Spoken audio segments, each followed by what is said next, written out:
Hey, what's up, everyone? It's been over a year since I've actually made a video, so I've been sick lately. That's why I haven't shaved.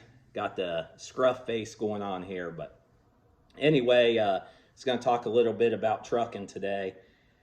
So what I was going to go over is tips and things that can help you when you're a new driver. And like I said, this is all about new drivers. This ain't about veteran guys or people that's been driving for a while. This is all for just new rookie drivers. Um, if it's cold outside, a lot of guys make this mistake. And not by cold, I don't mean like 30 or 32, really anything below freezing, but I'm talking more like negative temperatures in the winter. Like if you were in Alaska or, Montana, someplace out west, Colorado, where it's cold and gets a lot of snow, Buffalo, New York, up that way, just where it gets real cold at.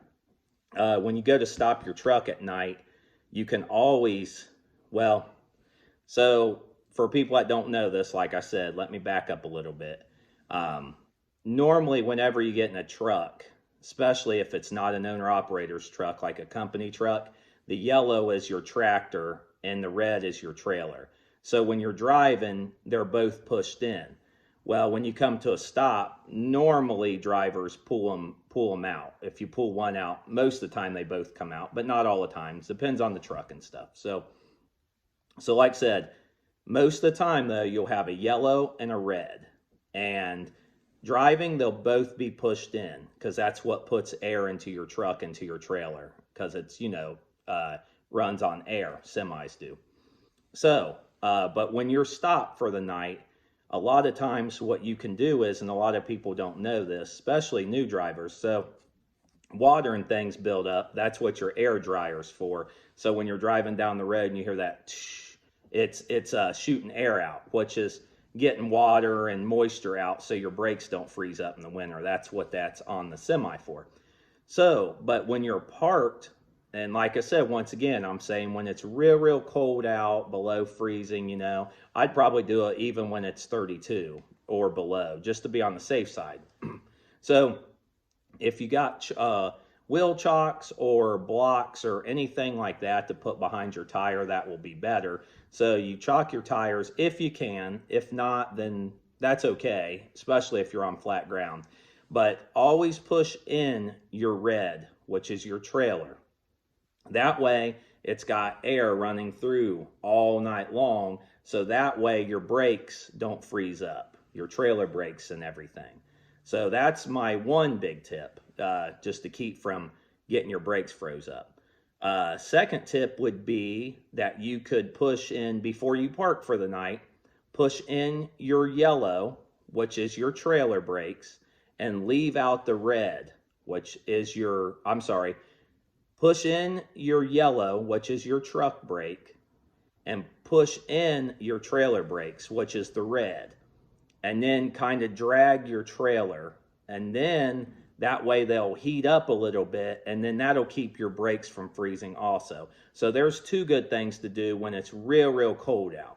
So that way you're not taking a chance of water and moisture and things getting frozen. So that's two really good tips for driving when it's really cold out. Uh, Another thing that is always a good idea is always make sure you have cash on you, because you never know if you're going to need it. If you're going to come to tolls or just whenever, you just might need cash, something's down. So it's always good to have cash on hand, whether you're a trucker or not. And always have tools with you, alcohol, not the kind you drink. Um, Alcohol like the 100% alcohol, and you're not supposed to do this, but if it's in, if you got a load to deliver and it's real important, you can't be down there beating on your brakes and all this and that to try to get them loosened up. So what you can do is well, here's another tip before I tell you this. So on the back of your trailer where you hook up your air lines, the red and the blue, and then your electrical, well, your red, which is your trailer, is the red one, but that's your emergency. The blue is the service line, and then usually the green is your electrical. So you got three lines that go in the pigtails in the back. So, red goes with red, blue goes with blue, and then, Your electrical is usually green, but you can tell because it plugs in. So anyway, sometimes you can crisscross the lines. So you put the red on the blue and the blue on the red, and then you go in and in your truck, leave your yellow out, which is your truck brake, and push in the red, which is your trailer brake. That way it'll push air into there, and hopefully that'll unlock your brakes. If not, then that's when the alcohol comes into play. You take the alcohol and you put it into your red air line. Where's the little O-ring that's black? You put it in to the air line, hook it back up onto the red on red, blue on blue, your electrical outline. Which you wouldn't have to hook up both at this point. You could just hook up the red. It doesn't really matter, but just make sure you hook them up before you leave, because you don't want to be driving down the road like that. It wouldn't be good. So put the alcohol in the red airline, put it on, go back in your truck. Once again, leave the yellow out. That's your truck brake. You're just pushing in the red airline. And that'll push alcohol through the lines and hopefully get the ice out of your, get your brakes undone. Sorry about that. So there's my main tips for, cold driving. And then once again, back on things to take. So tools, alcohol, which we just discussed, cash. Always make sure, which it's mandatory, that your truck has extinguisher, your triangles. You have extra paperwork for logbooks, because if your logs stop working in your truck, it's mandatory that you have logbooks in your truck. So that's always things that it's legal. You have to have them. It's illegal really not to. I mean, if a DOT pulls you over and they ask you about a fire extinguisher and your triangles and insurance and all that, and you don't have it, I mean, they can write you up for it or leave you parked on the side of the road until you get it. So just make sure you have that. So another tip that I'm going to talk about is mountains, okay?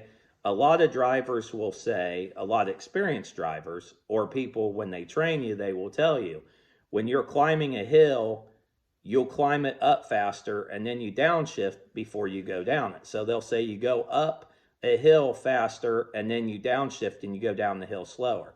So they'll say go down one gear slower. Well, what I tell new drivers, and what I have always did that has worked for me, and once again, I don't claim to be perfect. I don't claim, that anybody does anything wrong. It's just preference. I always tell new drivers, go up the hill the same gear you go down the hill. So, because what will happen is, say you're climbing this steep hill, okay? And then you go to downshift to go down to a lower gear because you're going to go downhill. So you want to downshift because you want in a lower gear to go downhill. Because if not, your truck would just start flying downhill and you don't want that. So I always tell people, whatever you climb up the hill, go down in.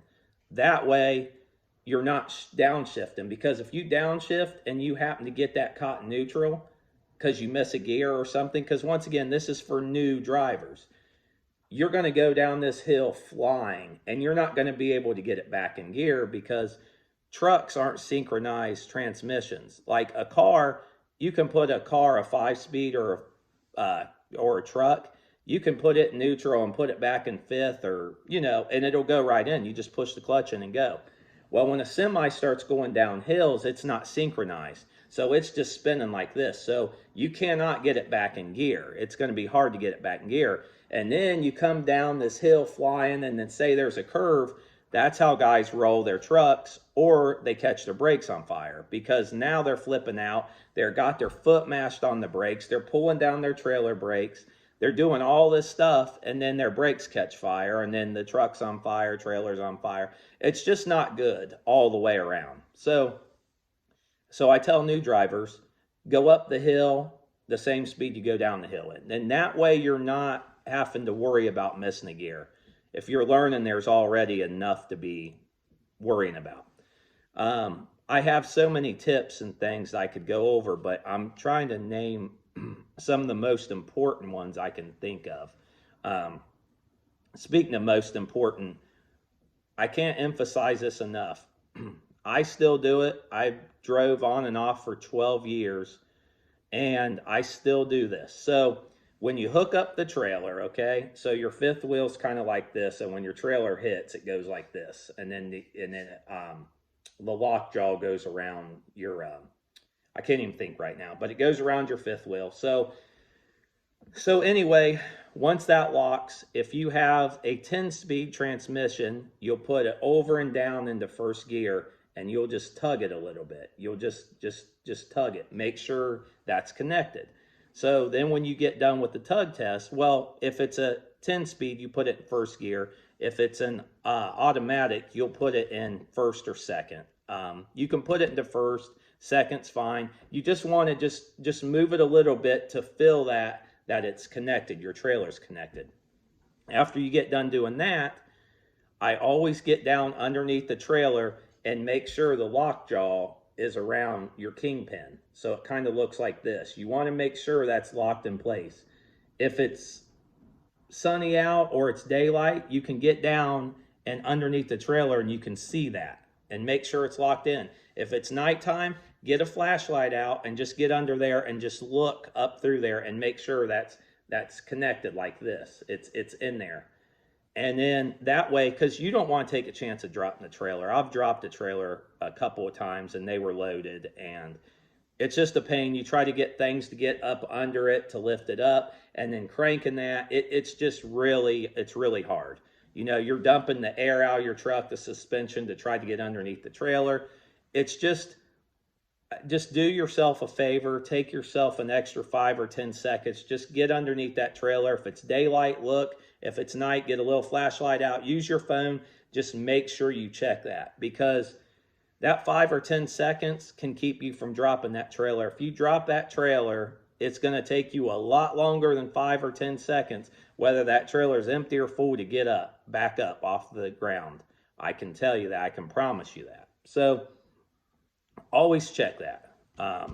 Definitely. And then, you know, checking your fluids, your antifreeze, oil, power steering fluid, you know, stuff like that. Your belts, you know, hit your tires, make sure they have bounce to them. If you hit them and they got a bounce, that's good. If it goes thud like that, that means they're low. That's just a general rule of thumb.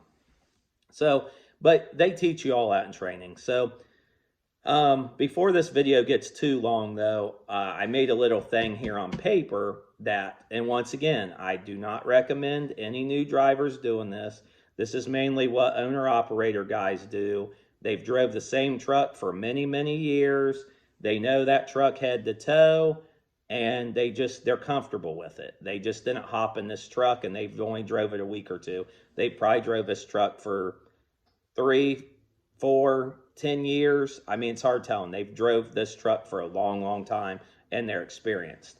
So, but for some reason, if you are ever driving down the road, and this only pertains to a 10-speed manual transmission, okay? Just a 10-speed.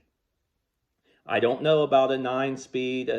I know not a Super 10, but a 13-speed, 15-speed, 18-speed. I don't know about any of them, but the most common manual transmission, if it's not an automatic nowadays, because pretty much all these companies, these big companies, have went to automatics.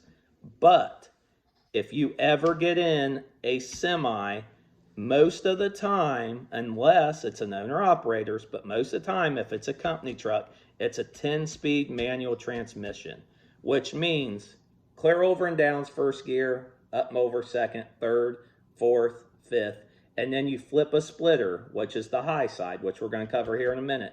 There's a low side and a high side. So you shift 5 gears, kind of like you would a 5-speed transmission in a car or truck. It's kind of like that, similar.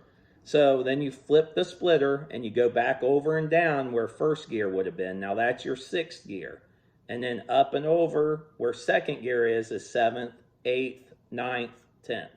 So same pattern, you're just in the high side. So now that we got that covered, That's a manual 10-speed transmission, how to drive it. So what we're going to go over now is for some reason, if you're ever driving and you're going down the road and say you're going 35 miles per hour. So here's a little thing. So say you're almost going 35 miles per hour. You're going like 38 or 39. Just say 38 miles per hour, okay? And somehow you for some reason you went to shift and you missed a shift, or for some reason you pulled it out of gear for some reason. So you're going down the road in neutral and you're like, oh no, you're a new driver, you're in neutral going down the road and you don't know what gear to put it in. So I got this sheet wrote up here. So if you're going 35 miles per hour, just remember 3 plus 5 is 8. So 35 is 8th gear. 4 plus 5 is 9, or 45 miles per hour. That's 9th gear. So just remember, whatever you're going, if you're going 25 miles per hour, what's 2 plus 5? It's 7th. So that would be 7th gear. So you just got to remember that. You're almost down to 15 miles per hour. What is 1 plus 5? It's 6th gear. So that's the high side. Then somebody will say, well, what about if I'm going like low, and I don't know whether to flip it to the high side or low side? Well, it's going to grind and it ain't going to let you into gear anyway. But then once you hit the low side, you start dividing by 2. Instead of adding by 5, you divide by 2. So 10 divided by 2 is 5th gear, 10 miles per hour. So if you're going 10 miles per hour, it's 5th gear. 10 divided by 2 is 5. Okay, 8 divided by 2 is 4, which is 8 mile per hour. So if you're going 8 miles per hour, you need 4th gear, because 8 miles per hour divided by 2 is 4. 6 divided by 2 is 3rd gear, 6 miles per hour, and so on and so on. So 6 miles per hour, you're in 3rd gear. 6 divided by 2 is 3. So that's how I come up with that. So for a minute here, hopefully I can get this good where you can see it. But I'm going to hold this up so you can see where I wrote. I hope you can see that, where I wrote high side, 10-speed transmission. And then right here, you can see my low side. So there's 6. Well, I only went to 2nd gear, but you can see 2, 3, 4, 5, 6, 7, 8, 9, 10. Because normally I always start in 2nd gear. I never start in 1st because I never haul anything that heavy. So hopefully, like I said, I can't really see because I'm doing this backwards, but hopefully you guys seen that and you can understand that a little bit better, because I know it can be kind of confusing when somebody's sitting here going, okay, so you're in 6th gear, 1 plus 5, 6, 15 miles per hour, 2 plus 5, 7th gear, 25 miles per hour. And I'm just rattling this off. So I wanted to write it down so people could understand it. But once again, when you're a new driver or even a veteran driver, you should always downshift. So if you're driving downshifting, you go 10th, 9th, then 8th, 7th, okay, you got to go down into 6th. And if traffic really starts slowing down, you got to flip the splitter down, go back into 5th, 4th, 3rd, 2, unless you shift out of 1, but so on, so on. So, but you should always downshift. And then also another tip that I always use, once again, if you're going down a steep hill, I always have the Jake brake on 3 if it's a stage 3. There's stage 2, stage 3 Jake brake. Some of the old trucks, it just has an on and off button. It either works or it doesn't. But if I'm going down a steep hill, it's not pouring down rain, it's not winter, it's not pretty much just poor driving conditions, I always use the Jake on 3. Because while you're going down in that low gear, that's helping you slow down. And then the Jake brake's keeping you from your truck going faster.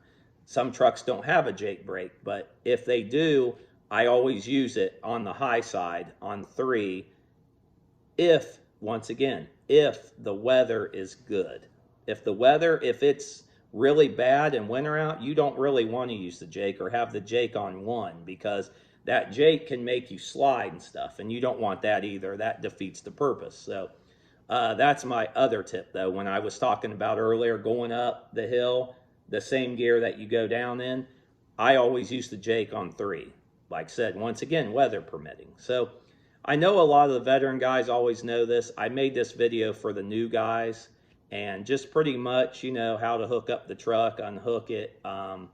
Just, check your kingpin and your lockjaw, make sure it's locked into place before you take off. And then, pretty much all the other stuff's basic. Like I said, checking the fluids, checking your lights, making sure your lights work, your trailer lights work, your doors down, just common sense things that you should check. So not even knowing anything, about a truck and stuff. Anybody can go out in a car or a semi and see that the headlights are on or the tail lights are on. So just little things like that to check. So anyways, I hope this helped the new drivers. If anybody has any comments or whatever, you can post down below, and I will try to get back to you as soon as I can. Everyone be safe out there.